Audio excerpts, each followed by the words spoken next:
Okay, good afternoon everybody and welcome to Tynedale Local Area Council meeting, Tuesday the 15th of June.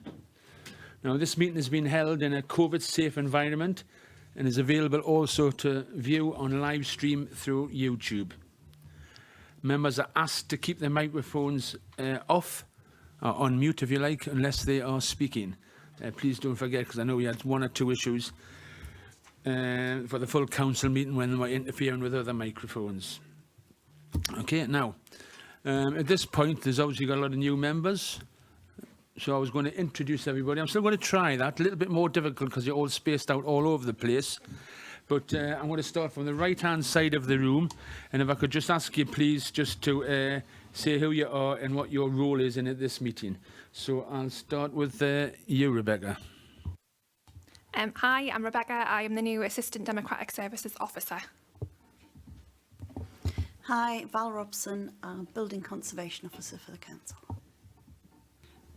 Hi, I'm Michael Patrick, Highway Development Management Principal Officer. Kath Homer, County Councillor for Hexham East. Alan Sharp, County Councillor for Hayden and Hadrian.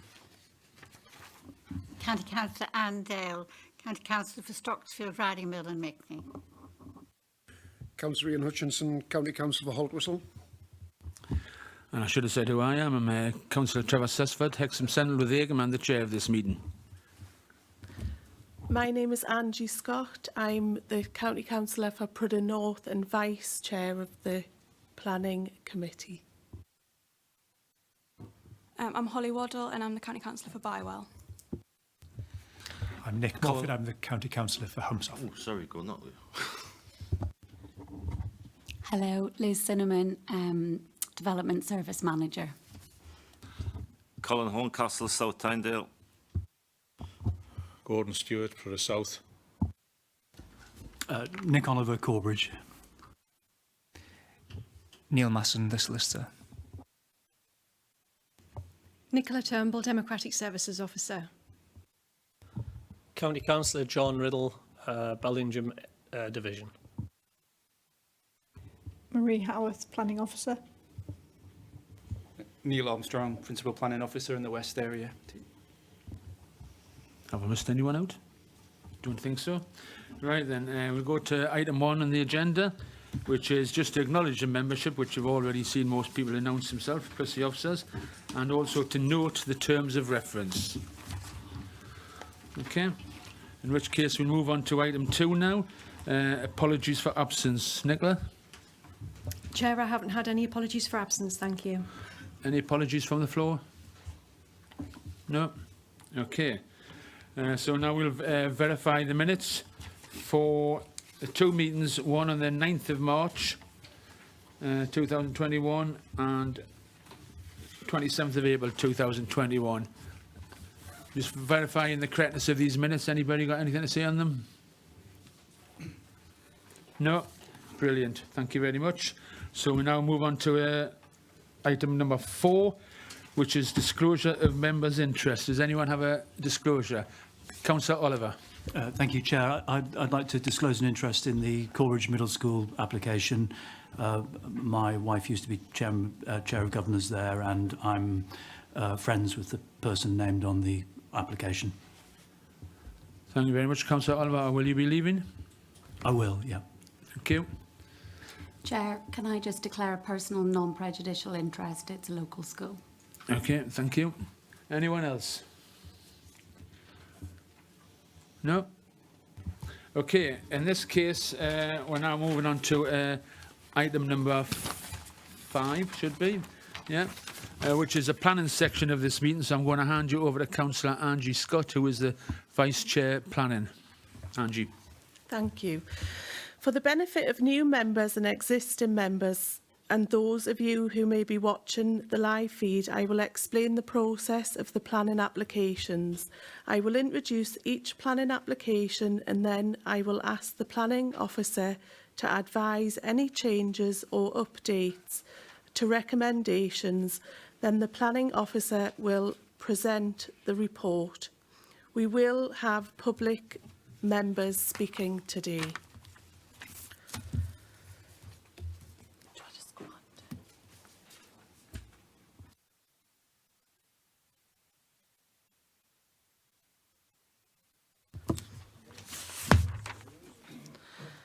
The first planning application 20/0/02180/FUL. Conversion, extension and alteration of existing coach house buildings to create a new wedding venue with associated demolition of existing outbuildings, new access, parking and landscaping as amended. Linnell's Coach House, Fellside, Hexham, Northumberland, NE 461TS. Can I pass over to Neil Armstrong? Yeah, thank you, Chair. Firstly, just one update for members just since the report was prepared, and that is the further comments received today from Highways Development Management. That follows the review of the proposals and their earlier responses to the application.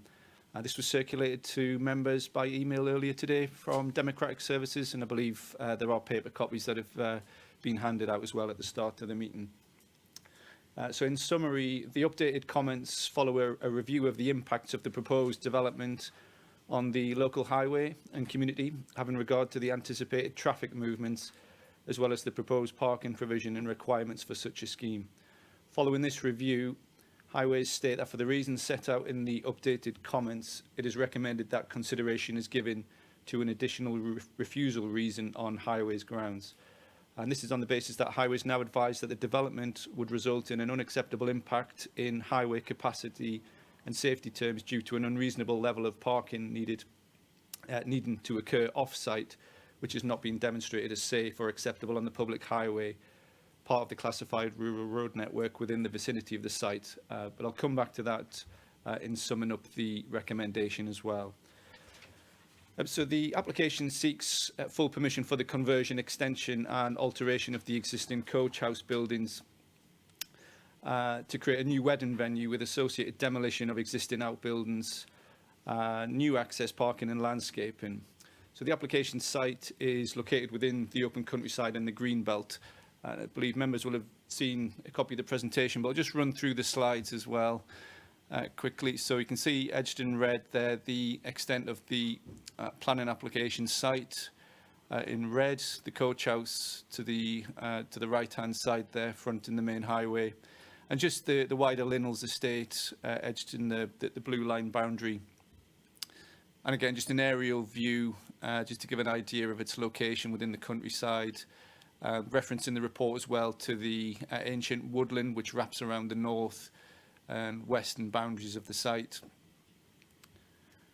This slide is just taken from the heritage statement submitted with the application. It just gives an idea as well of the existing buildings in the immediate area, and particularly the designated and non-designated heritage assets. So on the bottom there we have the Linnell's Bridge, which is grade 2 listed, but also a scheduled ancient monument, and that's part of the main highway network as well.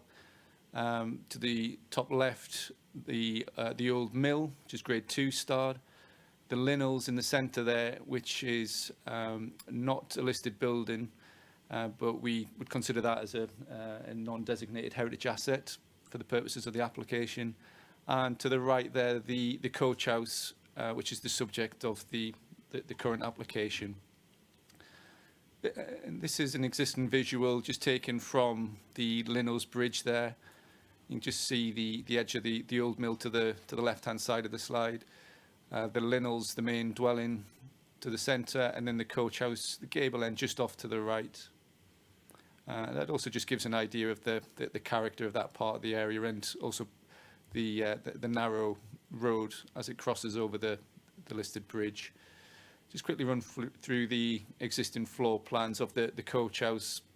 So ground floor is currently taken up by former stables and storage areas, and first floor an existing holiday accommodation, and just some of the existing elevations of that building. And again, this isn't listed, but we would class it as a non-designated heritage asset. And just some photographs of the existing coach house. This is taken from the main B road that would serve the site.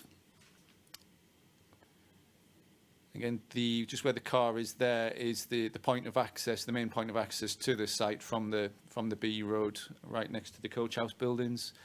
This is taken from the rear and in the area where the new extension would be constructed. Again, there on the left, just the rear of the buildings, and the area on the right there is just showing that that area to the west of the main group of buildings, and in the area where the car park would be. And these are views just towards the west and the northern parts of the boundary and the ancient woodland, and just giving an idea of the character of the area at that point. And again, just a panoramic view taken from the scheduled monument, the Grade 2 listed bridge, showing those three main buildings from the bridge itself. Here we have the proposed site plan. So on the right-hand side is the main B road from where the access is taken. At the bottom of the slide is the Linnells, the main house. And you get an idea there, the proposed extension to the west side of the existing coach house buildings, which were in that L-shaped arrangement. And to the west is the area proposed for car parking. And the proposed floor plans with the western part of the left-hand part of the floor plan to the left of the slide is the extent of the proposed extension there. And the other two slides in the pictures in the middle and to the right are just alternate layouts for the proposed function room that would occupy the extension. And elevations there, so the south elevation, and you can see the extension there, the timber-clad structure to the left-hand side. And the right-hand side is the proposed north elevation. And again, just some sections through of that new extension. On the left-hand side there is the existing coach house elevation that fronts the main highway with the, just probably not make it out from the back of the room, but just the red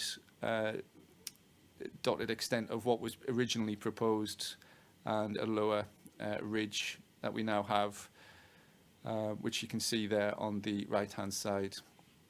And this is a proposed visual taken from the applicant's submitted statements, which don't show the building itself in situ, but an outline of the extension itself, just to the right-hand side there.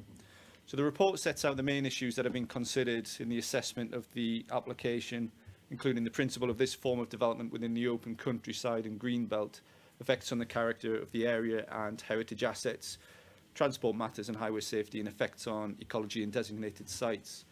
So as set out in the report, it's considered that the proposal would result in inappropriate development in the greenbelt, having regard to the MPPF. And it is officer opinion that very special circumstances do not exist in this case that would outweigh the identified harm arising from the proposals.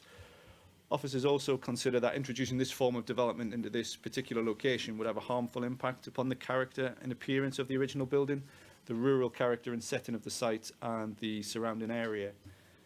The proposals would also result in harm to the non-designated heritage assets comprising Linnells Coach House and the Linnells, as well as the setting of the designated heritage assets that comprise the Grade 2 listed Linnells Bridge, also the scheduled ancient monument, and the Grade 2 star listed Old Mill. So therefore it's recommended that permission is refused for the reasons as set out within the report, and as referred to earlier, we would also recommend that this recommendation includes the additional reason for refusal on highways grounds as follows. That would be that the development would result in an unacceptable impact in highway capacity and safety terms due to a lack of adequate parking provision on site, resulting in an unreasonable level of parking needing to occur off-site, which has not been demonstrated as safe or acceptable on the public highway, part of the classified rural road network within the vicinity of the site. And the proposal would therefore be contrary to policies GD4 and GD6 of the Tynedale local plan, policy GD4 of the Tynedale core strategy, and the national plan and policy framework. Thank you, Chair. So now we will go to public speaking. Chair, just before we move to public speaking, and really members, this is just for the benefit of the new members. This month at committee, we've just used this opportunity to explain to the new members and refresh our current members how we go about assessing a planning application and how we set it out in our officer report that's before you today. And we've found that there's been some good feedback and it's been worthwhile. It'll not take terribly long, but I think it is a worthwhile exercise to do, Chair. So just to explain at the beginning of the report, and this is a good example of how in-depth the description of the proposals are that are set out for you. There is, interestingly, no planning history to this site, but that is another useful section that you'll find when you come to committee. It's good to know what's been going on in the site previously.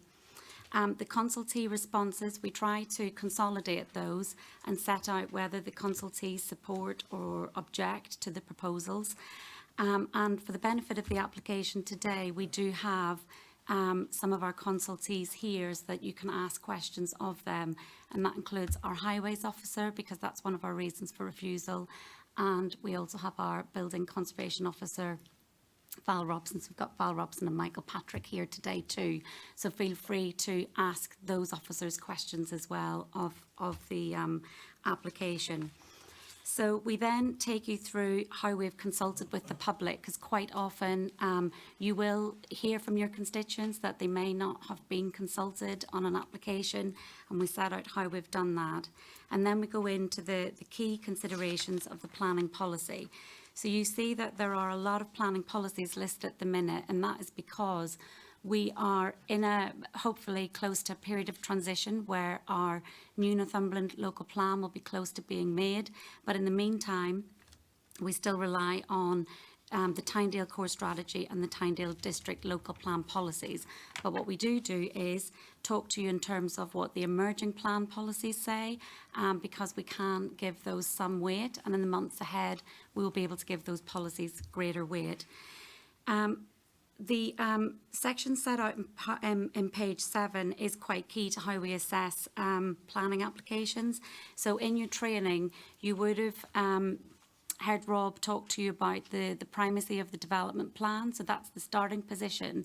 We look at the plan and decide whether our policies support the application that's before you. So in this one, there are two key strands here that we've looked at, which is the location and also the Greenbelt policies. So that those are very key, and they carry a lot of weight as to whether the application complies with those policies.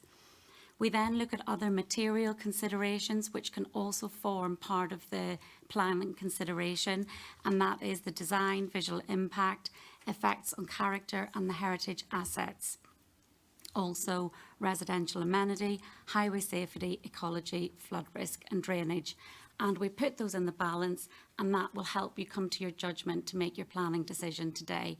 We're all here to give you help and advice for that, and I realise that's been a very quick run through our planning reports, but I think it does no harm to do it. And as I say, we've had good feedback about doing this at the beginning of these meetings this month. So thank you, Chair. Back to public speaking.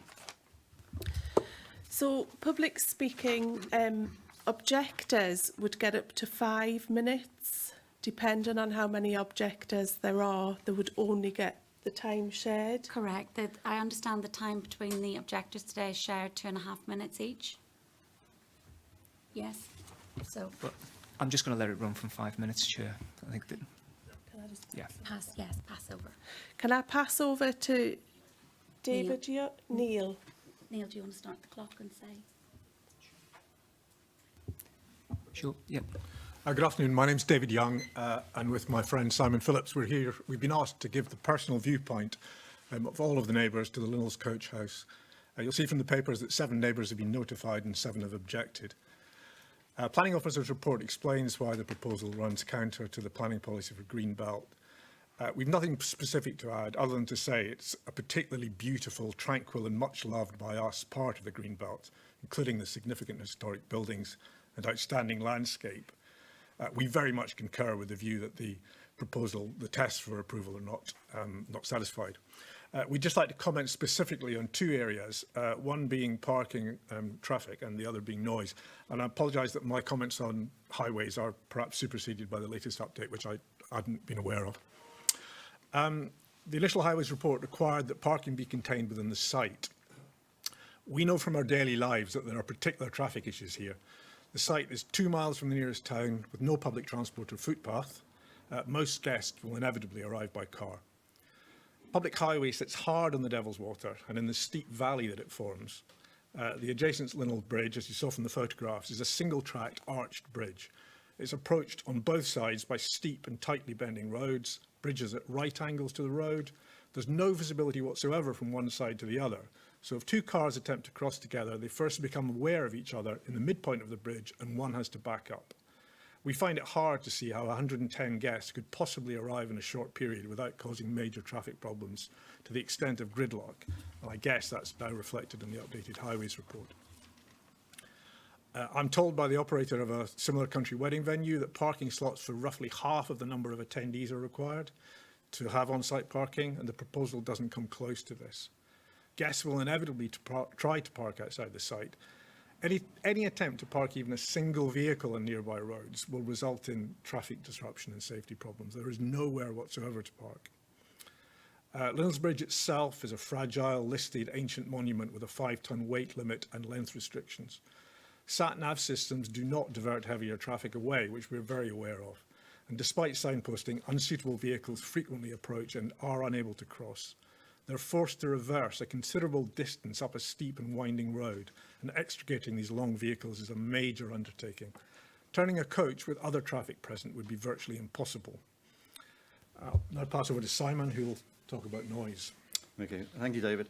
So I just want to talk about noise and potential disturbance to neighbouring houses. The duration and frequency of noise associated with a wedding venue could, in our collective view, be a statutory nuisance, particularly given the current low-level noise that we enjoy. We believe that it will have a major detrimental impact on our lives, with frequent late-night events throughout the summer months. The noise report, which was contained within the application, states that the amplified music level will be 95 decibels. It then considers the building design and operation to provide an assessment of impact and whether the internal 95 decibels will transfer outside the new building to neighbours. The noise assessment assumed that the walls of the new building will have a 300mm stone construction and no open ventilation.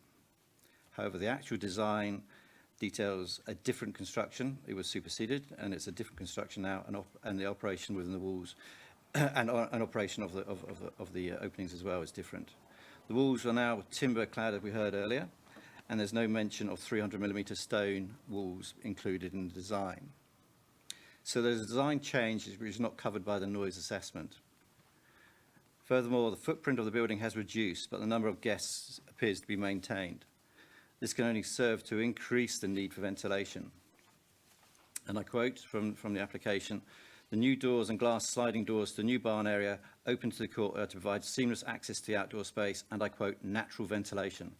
Ventilation in the design appears to be the opening of windows and doors. Our concern is that the applicant's stated amplified music level of 95 dB will migrate across the valley due to reliance upon natural ventilation. The concern regarding noise is based upon the submitted noise assessment that included the most reported background sound level as 37 decibels during the day and 29 decibels at night. Applying the permitted noise level of 20 decibels above this, and then considering the stated amplified music level of 95 decibels and building design and reliance upon open natural ventilation, we do consider that there could be a high probability of statutory nuisance. So in summary, we believe that the application is fundamentally inappropriate as drafted. If it proceeds, these issues must be addressed together with appropriate conditions on curfew, frequency of events, and ensuring that noise and guests are contained within the building. Thank you. Thank you.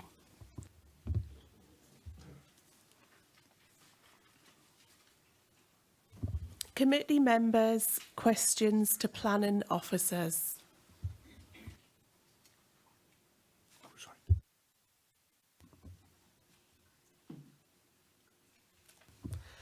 Councillor Deal. Sorry, thank you. Just for clarification, Michael, sorry about this.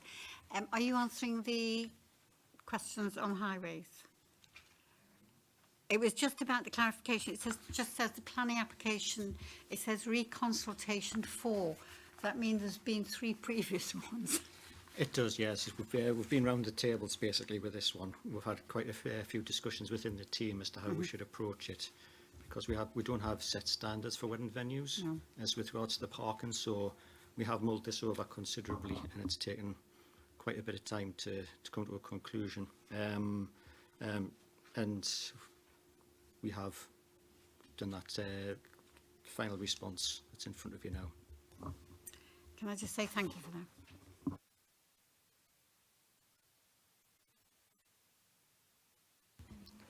Councillor Oliver. Thank you, Chair. Can I just ask about this sort of concept of the non-designated heritage asset? What does it actually mean, and does it sort of carry any weight? And then the other question was just around the very special circumstances argument, and whether it's just a point of clarification really, whether every application in the Greenbelt needs very special circumstances. Because there's a lot of talk in the report about weight of the argument and around the exceptions to the Greenbelt policy, and so it was really just understanding whether, if there's a certain degree of weight, it still has to achieve very special circumstances, or whether there are circumstances when they don't. Thank you. Yeah, Chair, on that, I'll probably start on the first one, and then maybe Val can chip in as well if needed. But in terms of the non-designated heritage asset, so it's not a listed building in its own right, the coach house or the Linnells, the main house itself, but because of its architectural importance, its historical importance, and the way that it sits with those other, so when we talk about designated heritage assets, that's those that are statutorily listed, scheduled monument, that type of thing, a conservation area. So we can look at the importance of a building even though it's not listed in that respect. And the MPPF still requires us to give some weight to any harm to those buildings, and still have that balance and exercise in terms of how any harm might be outweighed, and we still need to give importance to that. So they're not listed in their own right, but we still need to give a lot of weight to that. I'm not sure if Val wants to add anything more to that. No, Neil, I think that was a really good summary. Basically, Historic England's advisory statement, number 5, talks about local and non-designated heritage assets, and says that you must give weight to things which aren't listed but are of historic importance. And obviously, it's up to ourselves to assess that. And as Neil said, paragraph 197 of the NPPF also says that weight must be given to non-designated heritage assets. So there are things which are nationally recognised, but it's up to ourselves as a local authority and ourselves as sort of historic building conservation officers to actually make an assessment of that. Is that done on a case-by-case basis, or is there a list? Who decides whether it's a non-designated heritage asset? Yes, at the moment it is done on a case-by-case basis, particularly in the countryside.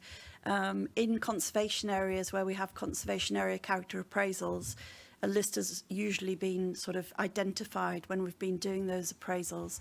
And also in neighbourhood plan areas, often the neighbourhood plan have identified their buildings of local importance. It is something which as a council we would love to tackle. But at the moment, resource levels are such that it would be a huge job in Northumberland, really.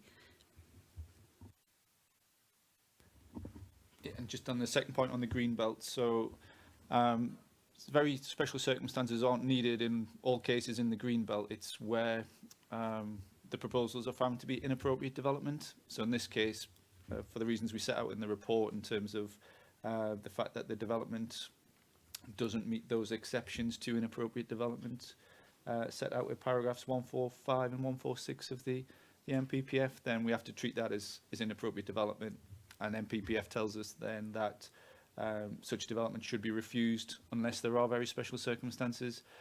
Now, I guess that is the difficulty in terms of what are very special circumstances. Is it one individual thing? Is it combination of different things that might amount to very special circumstances. And again, that's a matter of planning judgment and for a decision maker to weigh up that against the harm. And it's not just the harm to the greenbelt. What the very special circumstances would need to do is consider whether it outweighs any other harm. So in this case, we've identified other harm in terms of effects on the character of the area, the heritage assets, and now in terms of highways. So it's to the very special circumstances just required where inappropriate development has been found. There are cases where if a proposal, that may just be the conversion of a building in the greenbelt with no extensions, no other work, that may meet one of the exceptions to inappropriate development, and therefore it's classed by definition then as being suitable and appropriate for the greenbelt, so you wouldn't have to go through that test. So it's where inappropriate development's been identified. In that one, because in paragraph 146, it lists the exceptions, and when I was reading the report, it seemed to be a sort of weighted argument, and it felt like it was quite close, and the smaller extension was closer than the larger extension, and then the sort of counter argument was put. So I guess what I'm clarifying is it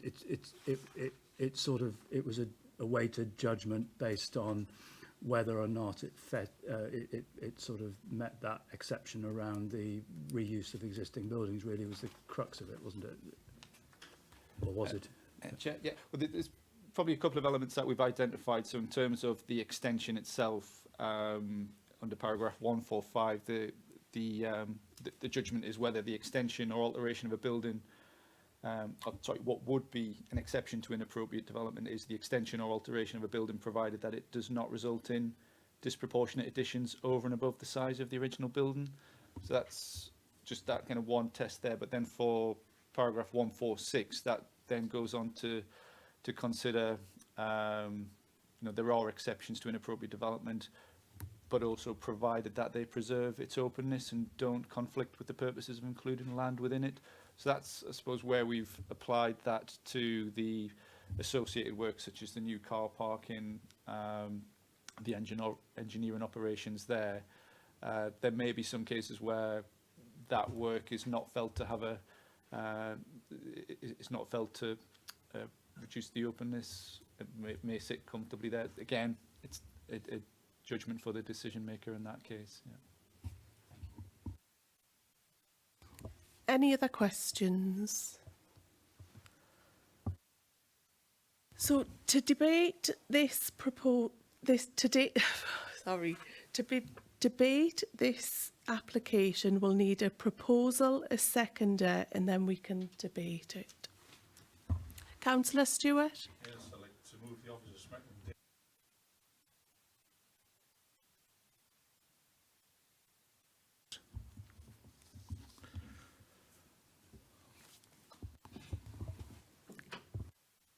Councillor Hutchinson. I'll second the proposal.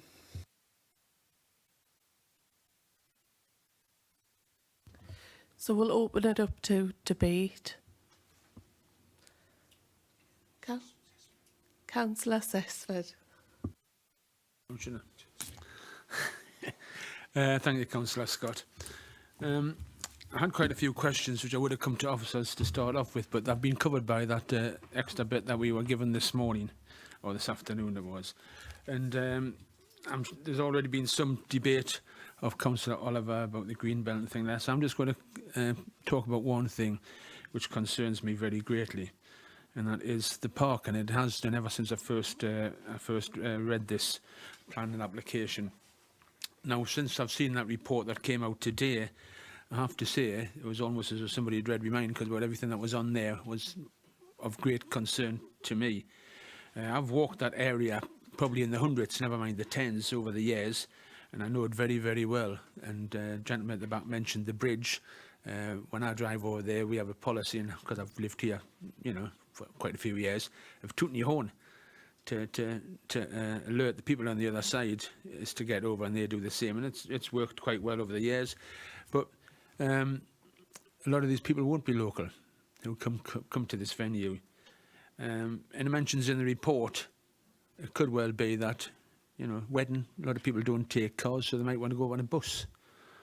And there's no way to turn the bus round that I can see unless they make it wide enough for it to go into the actual premises and turn round, because it's not going to go over the bridge. Okay. Also, there's a lot of the times I've walked up that area, there's a sort of a little piece of land on the opposite side where cars park and go for a walk towards Swallowship and all that sort of place. Now, if they park there in the morning, that's also going to restrict access to the premises. So that's another consideration. Going by the figures that are used, 1 car for 3 people, I know the gentleman over there said it works on half, but even just going by what they say, one car for 3 people, that's an awful lot of cars that that really aren't placed anywhere. Now, I'm not sure whether they're going to carry the wedding ceremonies out at the site. I suspect they probably are, but I suspect there's also be 1 or 2 people who might think that's a lovely spot to have their wedding function, but may want to get married in the Abbey or something like that. And traditionally, when weddings are finished, everybody leaves and gets in the cars or buses or whatever and goes to the ceremony at the same time. I don't think that road would take it. So I'm just concentrating on one part there, but because of that, I think that's strong enough for me to say that I'll actually be going with the officer's recommendation for refusal.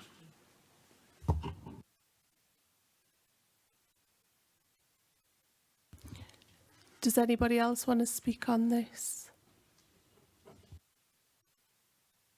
Councillor Morfitt. Thank you.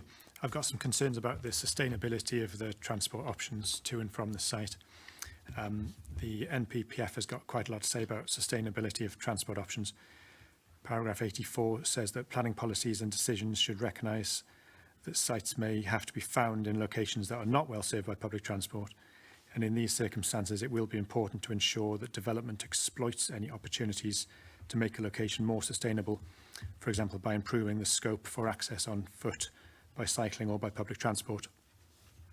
Paragraph 102 says transport issues should be considered from the earliest stages of development proposals, so that opportunities to promote walking, cycling and public transport use are identified and pursued. And paragraph 108 says, in assessing applications, it should be ensured that appropriate opportunities to promote sustainable transport modes can be or have been taken up. So there's no bus service to the Linnels as far as I'm aware. And people are fairly unlikely to choose to cycle to a wedding reception, I think. And it's quite a long way to walk. So I think we can assume that most guests are going to choose to drive. Some guests might even be tempted to drive home after drinking. I did wonder whether the applicant might be willing to provide a free electric minibus service between Hexham and Linnels Bridge, but I noticed that the Highways Development Manager considers this impractical due to the lack of turning space for minibuses. I also note that the Planning Officer comments on page 10 of his report that there are some concerns that this proposal would not result in a sustainable form of development.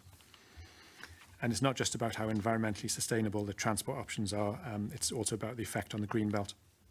National planning guidance states that the generation of traffic can negatively affect the openness of the greenbelt. I do therefore have concerns about the effect of wedding traffic on the openness of the greenbelt, as well as the lack of sustainable transport options. Thank you. Chair, if it's okay, I'll just come back on those couple of points. Just in relation to, obviously there are, overall the Highways Development Management team are concerned about the lack of car parking spaces and manoeuvrability within the site, which is why they're making the recommendation that they have. But in other circumstances, it may be that can be overcome with something like a traffic management plan, where, like you say, Councillor Morfitt, maybe, electric charged minibuses might be a solution where you can collect guests coming in on public transport and taking them to an unsustainable location. So in terms of wedding venues, they do seem to be in vogue in Northumberland. It is a beautiful county to come to. And as Neil has discussed in his report, there are, our economic policies that do support that. But we have to look at those other material considerations that we talked about earlier on, and highways and sustainability are key to that. So, it may be, it's not for this application, it's not for this proposal, it's not come forward, but it may be in the future, there may be other proposals that come forward where we can wrap it up and see something that does overcome what the MPPF is asking for in terms of sustainable transport. And we would consider or be recommending sustainable transport conditions there in that occasion. But as I say, it's not appropriate here because there aren't enough car parking spaces and there actually isn't the manoeuvrability on the site to accommodate the amount of guests that they want. So that was just to pick up on that well-made point. Thank you. Thank you, Chair.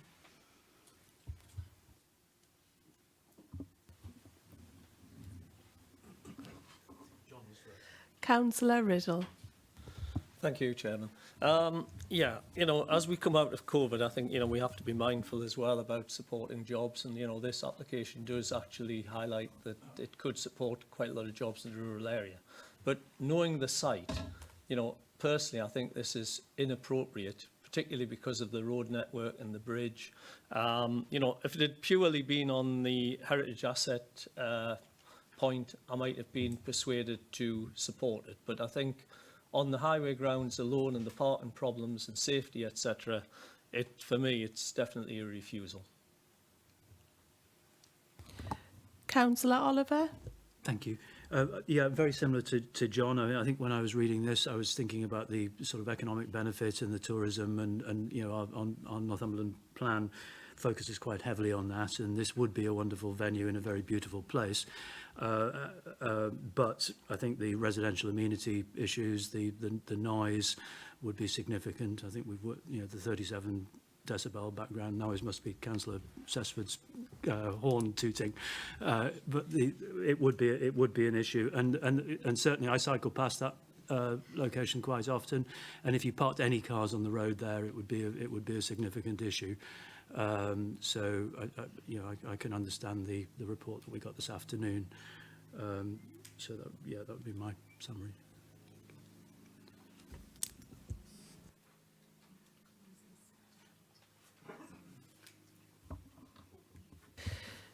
So we'll go to a vote now. Councillor Dale. Sorry, I have got, is it working this? Because if it isn't, it's working here, it's on here. Is it? We can hear you. Yeah. Sorry, it is showing that I've actually got my speaker on though. It's probably better that you raise your hand, Councillor Dale, because Right, it's I've not just easy to stood see here the with red thinking light. So somebody's going yeah, to see it. Obviously they're not. That's Don't worry, fine. it's not. Now, I just wanted to say it was a very good report, but dealing with harm and appropriate in the green belt is quite difficult. And I think well done, thank you, because it's very explicit, the report. And I actually would agree about the proposals, the harm to the non-designated heritage asset, because actually it's a lovely, lovely area, that area, and it could be spoilt. As you come over the bridge, it's very picturesque. It is a special area, so I think, thank you, I think the report is very good. I'll turn this off. We'll go to a vote now. Those for the application? Chair, just to clarify this, the motion is to refuse the application in line with the officer's report. So members would indicate if they agree with the officer's recommendation to refuse. Those for the recommendation. Those for the recommendation of the officers.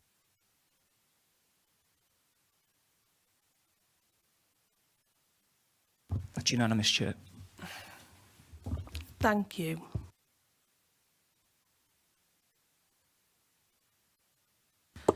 The application is refused and the vote is carried.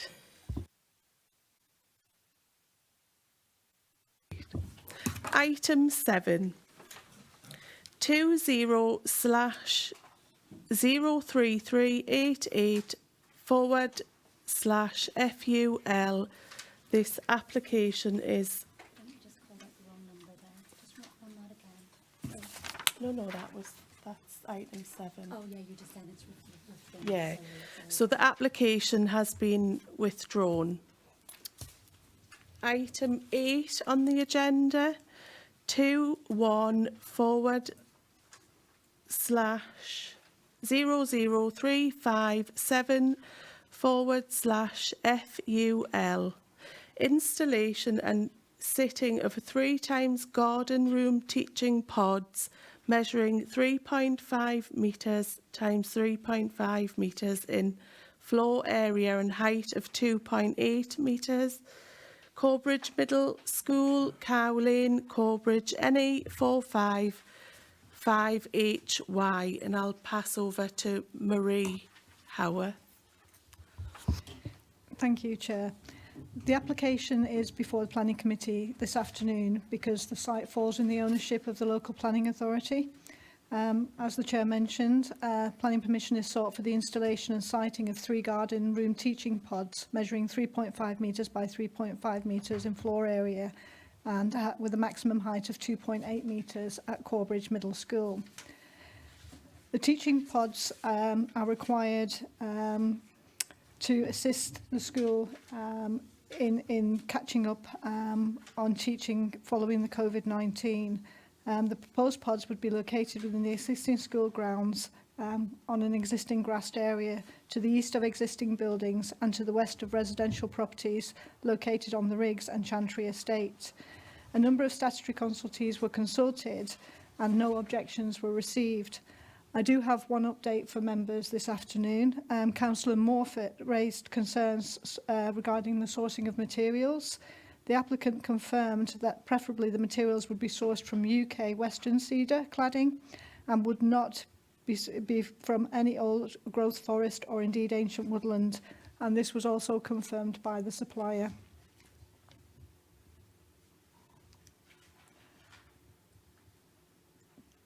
The application site is an existing middle school within Corbridge. The site, sorry, the plans are not the greatest, and I can't work this.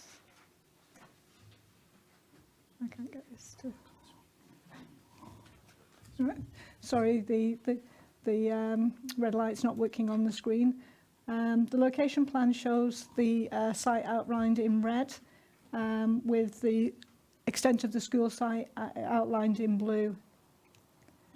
This gives an aerial view of the site with the proposed siting for the pod area outlined in red. And this is a proposed view into the site area.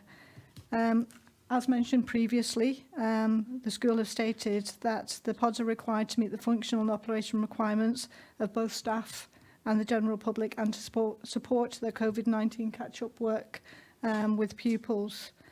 The provision of additional classroom facilities on this school site in the village of Corbridge are considered acceptable. This is the existing and proposed site plan, and as you can see, the pods are located to the east of the site. And this is a picture of the elevations and a floor plan and 3D view of the pods. The application has been assessed in regards to the principle of development, the design and visual impact, the impact on the school playing fields, the right-of-way, amenity and highway safety. And it is considered that the development is acceptable in principle, that there would be no significant impact on residential amenity over and above that which already exists on the site, considering that it actually was a school playing area. And there are no highways implications. The development is considered acceptable and it is therefore requested that members are mindful to grant planning permission subject to the planning conditions detailed within the officer report. Thank you. Committee members' questions to planning officers.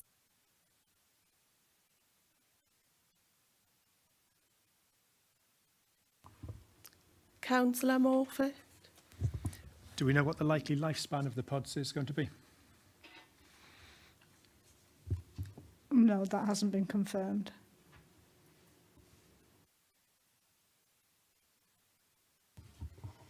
Chair, if it's okay if I could come back on that, because I think possibly, Councillor Morfitt, your concerns about the sustainability of the build, and I just wanted to address all members about that. Have spoken to our strategic estates earlier today as well, just to talk over how they are approaching new buildings that they're putting on County Council land within their ownership. Obviously, at the minute, there's a finite budget, and as we've heard, these pods are specifically being introduced into the school to be able to help catch up those children that have missed out so much in their education in the past year. And that'll have been the real priority and driver, probably for the type, the model, and the design. That said, there is more work to be done. We are really moving along in the direction of trying to also look at the sustainability credentials of any of the builds, and what Strategic Estates are saying is that they are always now looking at ways of carbon reduction, improve the heating systems, and a range of things that can tackle the climate change emergency. In addition to that, I've talked about our emerging local plan, and in that, which we're out to consultation, it's modifications to that policy at the minute, but basically it's a strengthening up of that policy so that we have got real teeth in our discussion about sustainable design and construction. So there is that policy in our emerging plan, and we are going to be bringing that more to the fore with how the design of particularly County Council buildings come forward, the lifetime of them, and the sustainability of the products that are being used with them.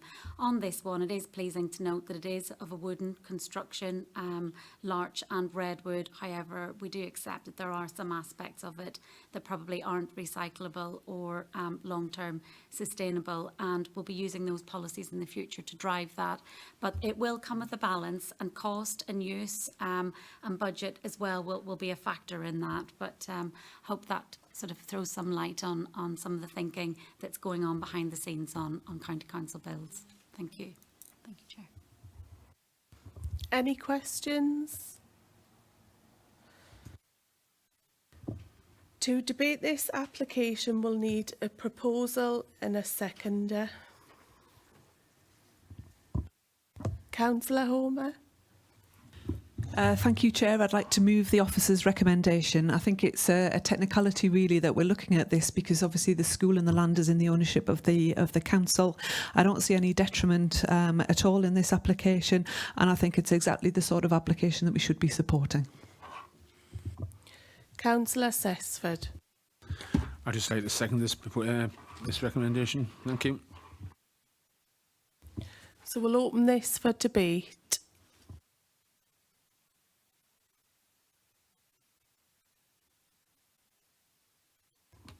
Councillor Morfitt.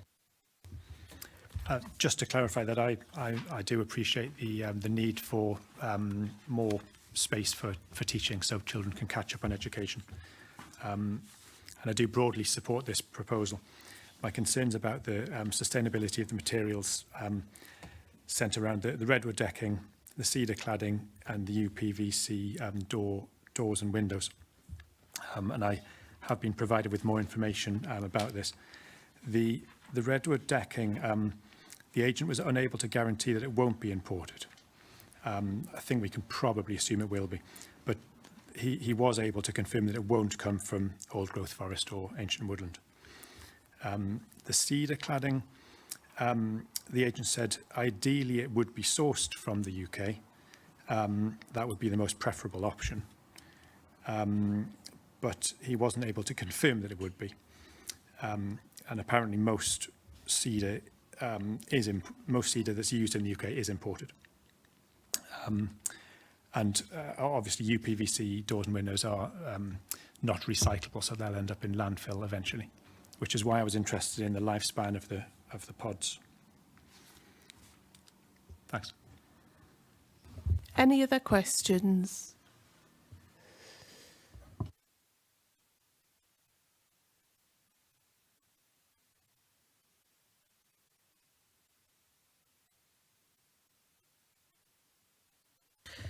The recommendation is for this application to be granted. Could you show your hands in favour?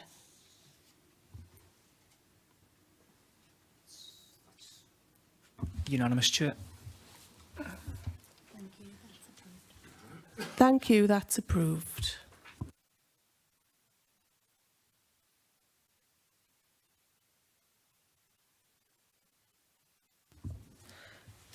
Agenda item 9, planning appeals update. For members, information to report the progress of planning appeals.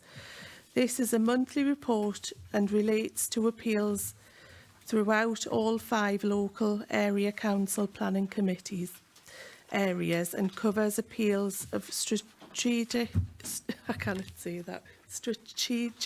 planning committee. Report enclosed as Appendix B. Any questions?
Just wait. Okay, right, well, it doesn't look like Councillor Oliver's coming back in, from what I can see. Apparently he's taking his... oh, he's left his bag, did he say? Oh, somebody said he'd taken his bag. Okay, well, I mean, I'll update him. It's only going to talk about the date of the next meeting anyway. So, the date of the next meeting will be held on Tuesday, the 13th of July at 4 p.m. again. Now, the venue hasn't been decided yet, but obviously you will get to know beforehand. And obviously it may well have been put back because of yesterday's announcements anyway, so it could well be we're here again or not, but you'll be advised of that at a later date. Sorry, I thought I heard the dog with it. On to item number 11, urgent business. Nicola, do we have any urgent business? Chair, no urgent business here, thank you. Okay, well, I'll just finish off with one small thing, if I may, and that is we are Tynedale Local Area Council, so I just think it's appropriate to mention that... hello, Councillor Oliver. I just thought it was appropriate to mention that one of our parish councillors, town councillors from Hexham, Councillor Stephen Ball, was last weekend awarded an MBE for his services to rugby league charities.